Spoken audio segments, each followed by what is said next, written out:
پہلی بات میں مولانا سے معذرت کے ساتھ عرض کروں گا، مولانا نے فرمایا تھا کہ یہاں ایمان بہت ہے، نمازی اکثریت میں ہے، مجھے ادب کے ساتھ اختلاف ہے، ایمان نہیں ہے، یا قرآن جھوٹا ہے یا ہم میں ایمان نہیں۔ قرآن کہتا ہے انتم الاعلون ان کنتم مومنین، اگر تم مومن ہوگے تم ہی سربلند رہو گے، ہم تو سربلند نہیں ہیں، تو کیا کہیں گے قرآن جھوٹا ہے؟ ایمان نہیں ہے۔ ہمیں موروثی عقائد مل گئے ہیں اپنے والدین سے، ہم by birth accident of birth مسلمان ہو گئے ہیں، ہم نے اسلام کی کوئی قیمت نہیں دی ہے، اسلام کو کوئی تکلیف جھیل کر اپنے لیے اختیار نہیں کیا ہے۔ پہلا مرحلہ ہے یا ایھا الذین آمنوا آمنوا باللہ ورسولہ والکتاب الذی نزل علی رسولہ، اے ایمان والو ایمان لاؤ۔ ایک درجے میں تو ایمان والے ہو کہ اقرار باللسان کر رہے ہو، آمنت باللہ کما ہوا باسمائہ وصفاتہ وقبلت جمیع احکامہ، اقرار باللسان وتصدیق بالقلب، آمنت باللہ وملائکتہ وکتبہ ورسلہ والقدر خیرہ وشرہ من اللہ تعالی والبعث بعد الموت۔ لیکن یہ اقرار باللسان ہے، کبھی ذرا دلوں میں جھانکو، تصدیق بالقلب ہے۔ تصدیق بالقلب ہو جائے تو زندگی کا نقشہ بدل جائے گا، سوچ بدل جائے گی، ترجیحات بدل جائیں گی۔ آج زندگی سب سے عزیز ہے، پھر شہادت کی موت اس سے کہیں زیادہ عزیز ہوگی۔ نشان مرد مومن بات گویم جو مر آیت تبسم بر لبے اوست۔ تو پہلا مرحلہ ہے ایمان کی تجدید، ایمان کو تازہ کرو، ایمان کو تازہ کرو، اور اس کے لیے منبع اور سرچشمہ قرآن حکیم۔ هو الذی ينزل علی عبدہ آیات بینات لیخرجکم من الظلمات الی النور۔ قرآن سے ہی لوگوں کو بلاؤ، تلاوت آیات کے ذریعے سے لوگوں کو کھینچو، یہ میگنیٹ ہے جو سلیم الفطرت لوگوں کو کھینچ لے گا، پھر اسی کے ذریعے سے تزکیہ کرو۔ یا ایھا الناس قد جاءتکم موعظۃ من ربکم وشفاء لما فی الصدور، تمہارے سینوں کے اندر جو روگ ہیں ان کا علاج بھی یہی قرآن ہے، پھر اسی کی تعلیم دو۔ یتلو علیہم آیاتہ ویزکیہم ویعلمہم الکتاب والحکمہ، یہ پہلا مرحلہ۔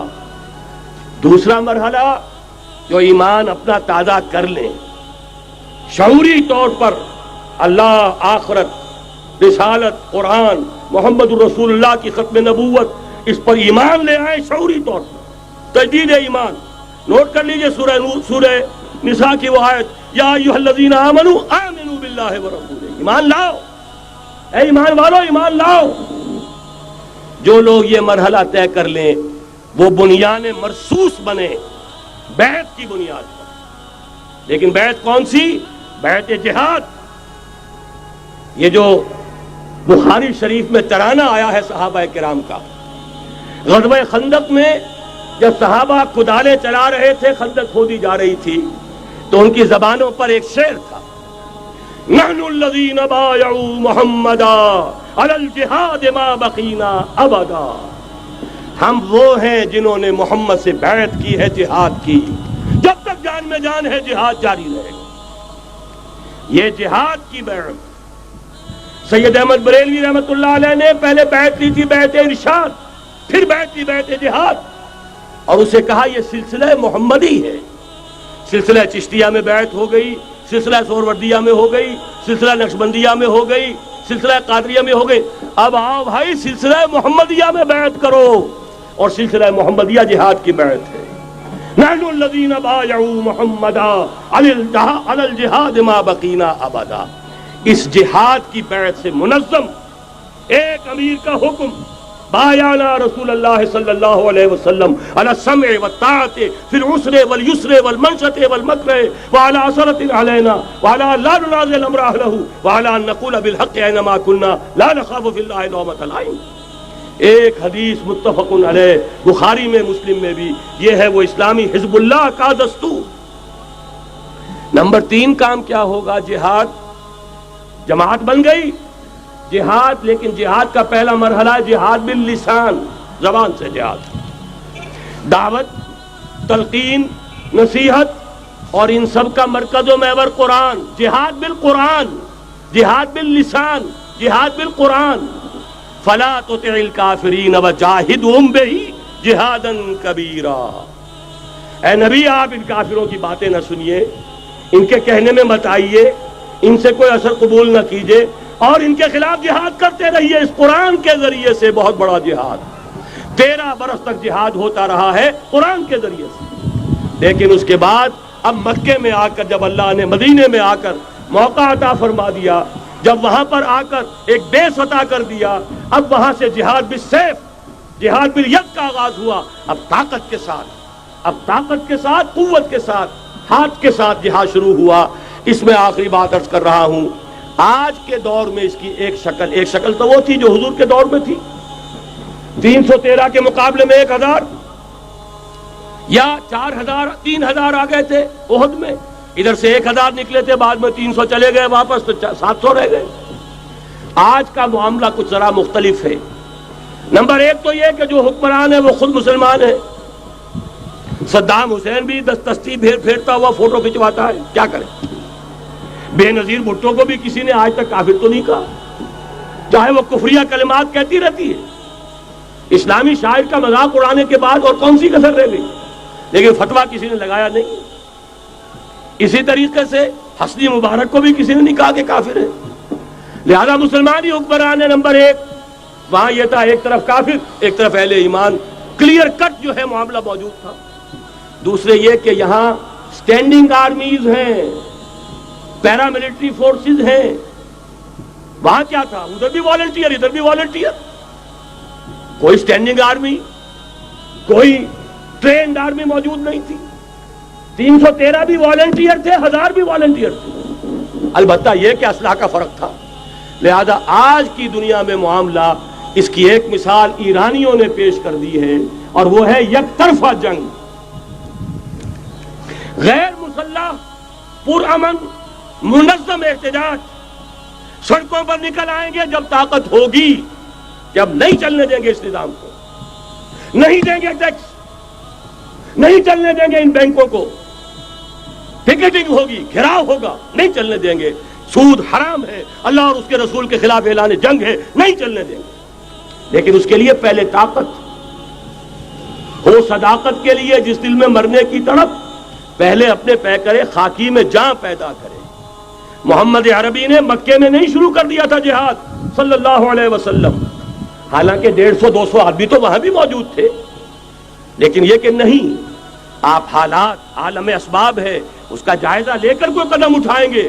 قرآن میں خود کہا گیا ہے، اے مسلمانوں، پہلے تم 10 پر 1 بھاری تھے، اب تمہارے اندر الآن فیکم ضعفا، اب کچھ کمزوری آ گئی ہے، اب 2 پر 1 بھاری رہے گا۔ لیکن کمزوری اسی وقت آ گئی تھی، اوسط جو ہے کم ہو گیا۔ نئے جو مسلمان ہوئے تھے ان کی وہ پختگی تو نہیں تھی جو مکے کے مہاجرین کی تھی، جو ان آزمائشوں کی بھٹیوں میں سے گزر کر آئے تھے، جو کندن بن کر نکلے تھے ان آزمائشوں کی بھٹیوں سے۔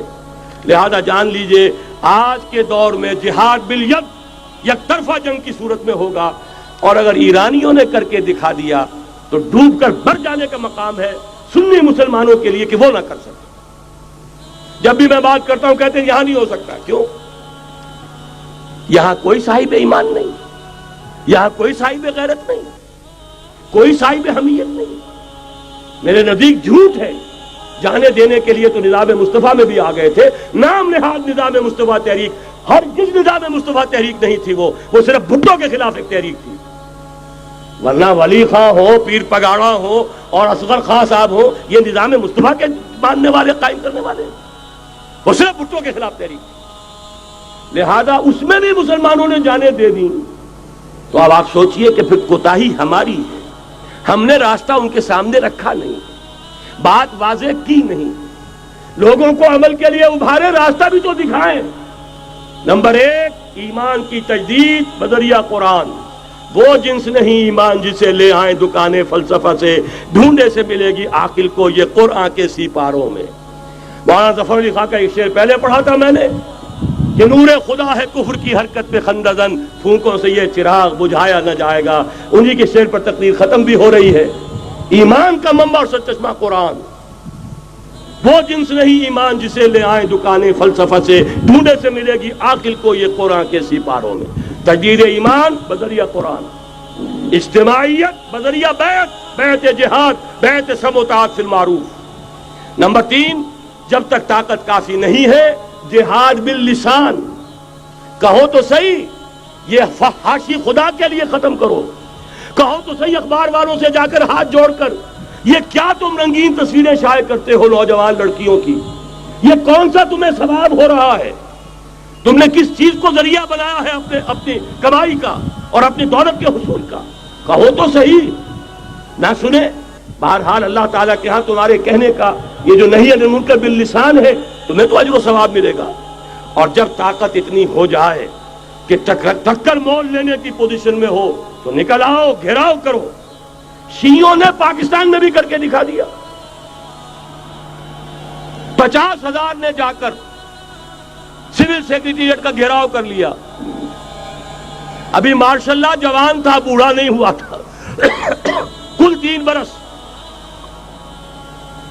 اور بڑے تنتنے کے ساتھ ضیاء الحق صاحب لے کر آئے تھے آرڈیننس، زکوٰۃ آرڈیننس۔ 50,000 نے جا کر گھیراؤ کیا۔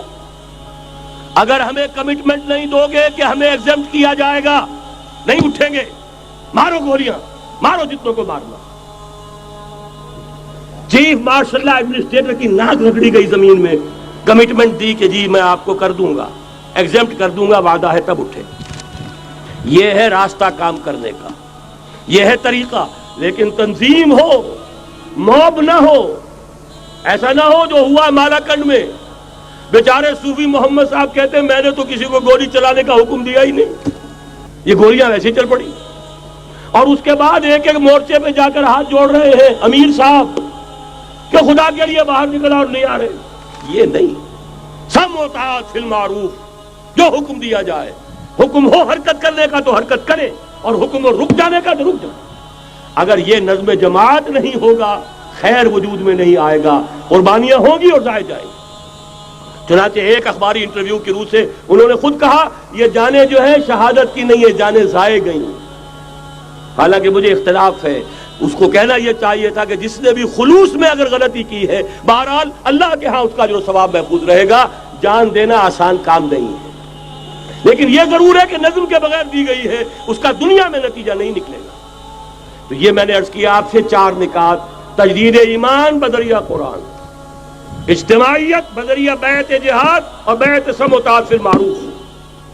پھر جب تک طاقت کافی نہیں، نہی عن المنکر باللسان، مظاہرے کرو، لوگوں کو جا کر روکو، ہاتھ جوڑو، خوشامد کرو، باز آ جاؤ، منکرات کو چھوڑ دو، اللہ کے غضب کو دعوت نہ دو، اللہ کے غصے کو نہ بھڑکاؤ۔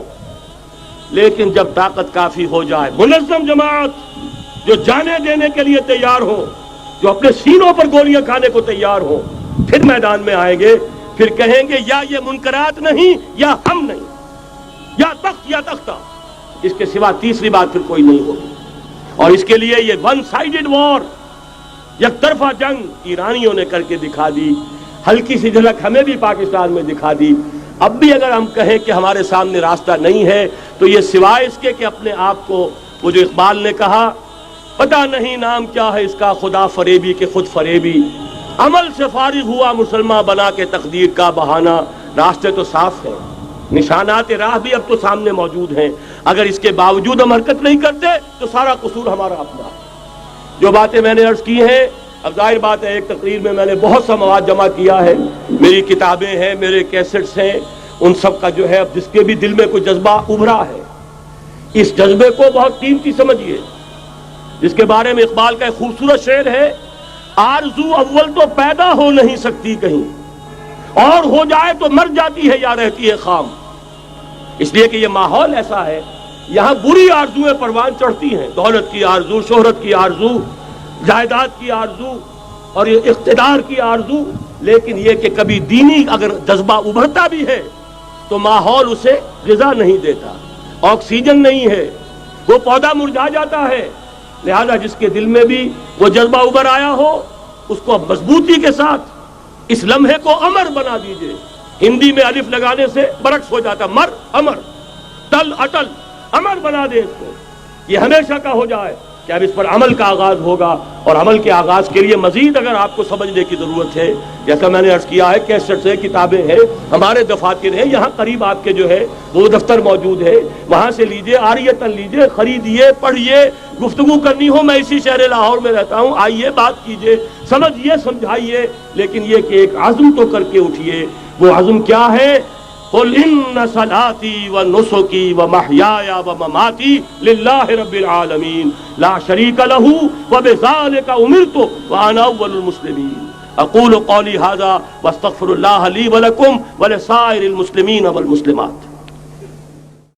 دلیل کیا مجھ سے مانگتے ہو، نبی کی امت کا حال دیکھو۔